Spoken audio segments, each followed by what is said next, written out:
Selamat siang dan salam sejahtera buat kita semua, Pak Sekda dan seluruh kepala UPD serta pejabat eselon 3 dan seluruh tamu undangan peserta rapat yang tidak dapat kami sebutkan satu persatu.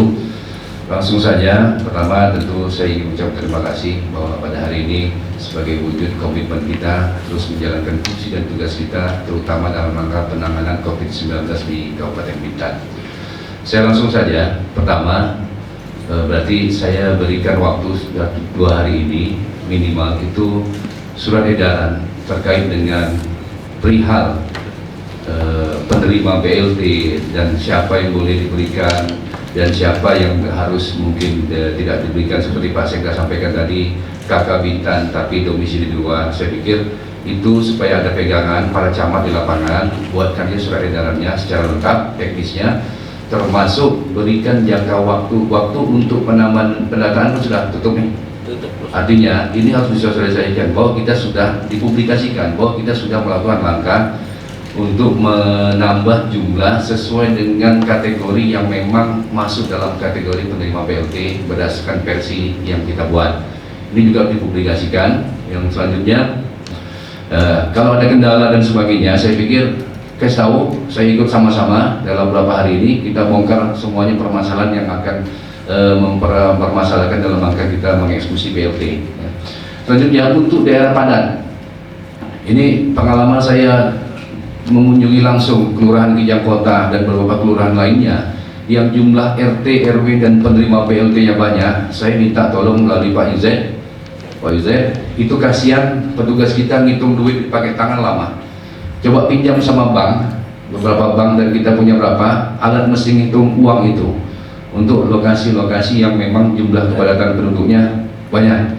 Ya, karena di Kijang Kota itu sampai jam 9 malam saja itu baru mendistribusikan dari kantor lurah ke RT atau RW. Tapi yang lama itu ternyata duit dari bank itu dibuka-buka dulu, dipecah-pecah per RW, itu yang lama karena dihitung dulu. Dihitung per RW, dari per RW dihitung lagi per RT, sehingga itu membuat lama. Kalau ada mesin penghitung untuk titik-titik lokasi yang kepadatan jumlah penerimanya, kalau yang sedikit saya pikir masih manual, tidak ada masalah ya. Jadi itu. Terus kalau masalah pendataan, saya pikir apa yang perlu dirapikan dan perlu diingat, saya tetap minta memastikan bahwa para penerima itu harus ada surat pernyataan bahwa memang mereka yang menyalurkan, ini Pak RT, Pak RW-nya, dan mereka yang mengusulkan data. Ini penting. Ternyata sudah semua ya Pak Edi ya. Kemarin ada tinggal tambahan. Ya. Tambahan yang kita terima. Tapi dari RT harusnya sebelum mereka menerima saluran, dana saluran kan terima rekomend, itu harus mereka serahkan dulu surat pernyataan dari mereka. Itu sebagai kunci ke depan. Kalau maklumlah kalau ada masalah dan sebagainya, artinya ini dipertanggungjawabkan secara bersama dan data itu memang diusulkan melalui RT dan RW. Saya minta Pak Camat tambahan selesaikan. Jadi kalau tak selesai, tolong saya dibagikan dulu untuk tambahan, karena ini penting secara generasi untuk membackup daripada dinas sosial sendiri ke depan.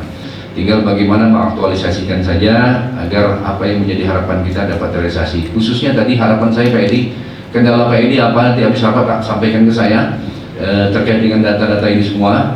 Terus harus dikunci dalam surat edaran sebagai pegangan camat semua. Terus uang itu nanti sebenarnya saya dapat informasi ada yang dititip di kantor polsek, ada yang titip di kantor lurah.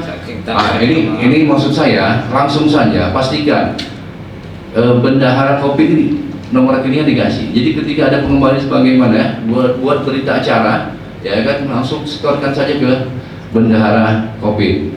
Saya pikir itu tidak ada masalah, supaya satu pintu. Ini jangan ada yang beda-beda. Ada yang titip kantor camat, ada yang titip kantor lurah, ada yang titip polisi. Untung tak titip sama Pak Edi. Jadi itu mungkin beberapa instruksi yang kami sampaikan, termasuk pengalaman penyaluran tahap pertama harus menjadi pelajaran bagi kita.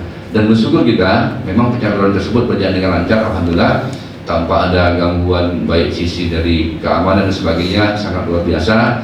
Dan untuk kedua yang perlu kita perhatikan adalah persepsi dari masing-masing penyalur harus kita kunci dalam sebuah surat edaran.